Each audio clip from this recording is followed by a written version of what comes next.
Hello dear friends. खूंखार रास्ता प्रेरक कहानी। एक महात्मा जो मेरा गांव से थोड़ी दूर एक शांत इलाके में अपनी कुटिया में अपने एक नौकर के साथ रहते थे। वह शहर और गांव में काफी चर्चित थे। दूर शहर और गांव से लोग उनके पास अपनी समस्या लेकर आते और वे खुशी खुशी लोगों की समस्या का हल करते थे। एक दिन कुछ ऐसा ही हुआ। दूर शहर से दो हट्टे कट्टे नौजवान उनके पास अपनी समस्या लेकर आए।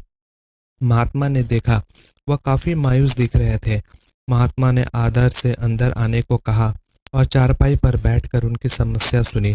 पहला नौजवान बोला, महात्मा जी, हमने सुना है आप हर समस्या का समाधान जानते हैं। जो कोई भी आपके पास अपनी समस्या लेकर आता है वह खाली हाथ नहीं जाता। हम भी आपसे कुछ ऐसी ही उम्मीद लेकर आए हैं। तुम निश्चिंत होकर मुझे अपनी समस्या बताओ। महात्मा ने विनम्रता से बोले। महात्मा जी, दूसरा नौजवान बोला, बात ऐसी है, हम लोग इस शहर में नए आए हैं।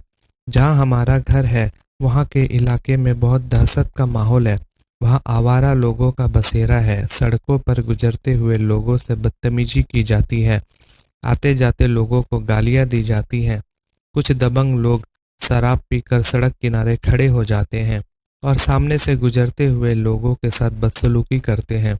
वो न सिर्फ उन्हें गालियां देते हैं बल्कि नशे में उनके साथ हाथापाई तक पर आते हैं। पहला नौजवान बोला, हम परेशान हो गए। भला ऐसे समाज में कौन रहना चाहेगा? आप ही बताएं। दोनों नौजवान की बात सुनकर महात्मा जी चारपाई से उठे और यह बड़बड़ाते हुए, यह समस्या बहुत गंभीर है, कुटिया के बाहर चल दिए।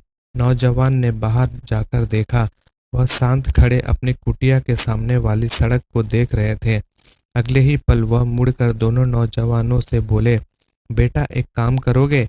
महात्मा दूर इशारा करते हुए बोले, यह सड़क देखो, जहाँ यह सड़क मुड़ती है वहीं सामने एक नीम का बड़ा पेड़ है। जरा मेरे लिए वहां से कुछ नीम के पत्ते तोड़ लाओगे?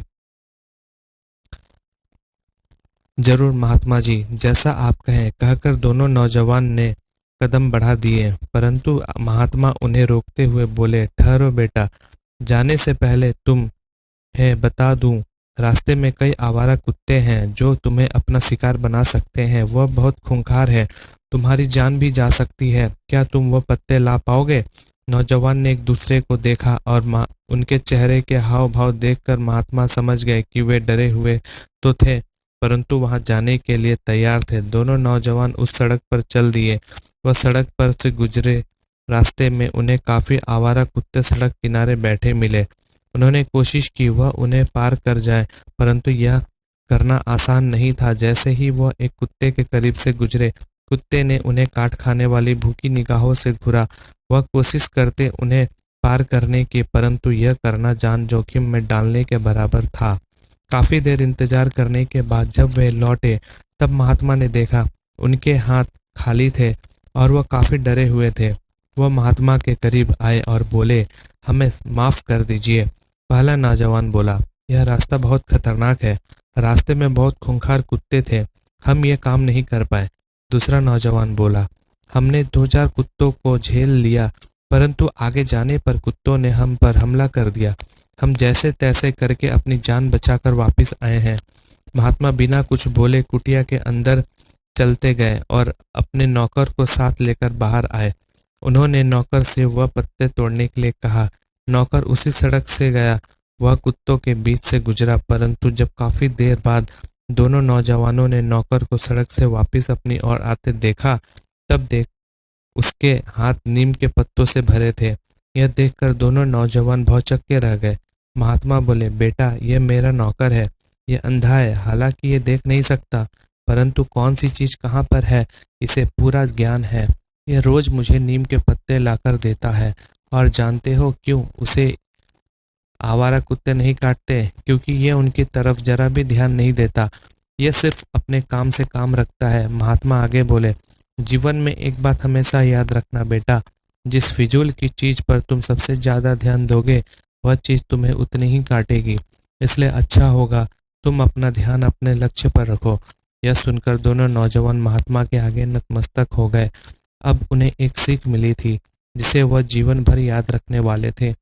दोस्तों, इन दो नौजवानों की तरह हम भी अपने जीवन में कुछ ऐसा ही अनुभव करते हैं। हमारे जीवन भी खूंखार मोड़ों से भरा होता है। न जाने कौन से मोड़ पर मौत हमें गले लगा ले, परंतु यह सिर्फ हम पर निर्भर करता है कि हम उन नौजवानों की तरफ डरकर वापस लौट आते हैं या फिर नौकर की तरह धैर्य और हिम्मत से आगे कदम बढ़ाते हैं और अपना लक्ष्य हासिल करते हैं। अगर यह कहानी आपको अच्छी लगी तो मेरे इस चैनल को सब्सक्राइब ज़रूर करें। धन्यवाद। Thank you.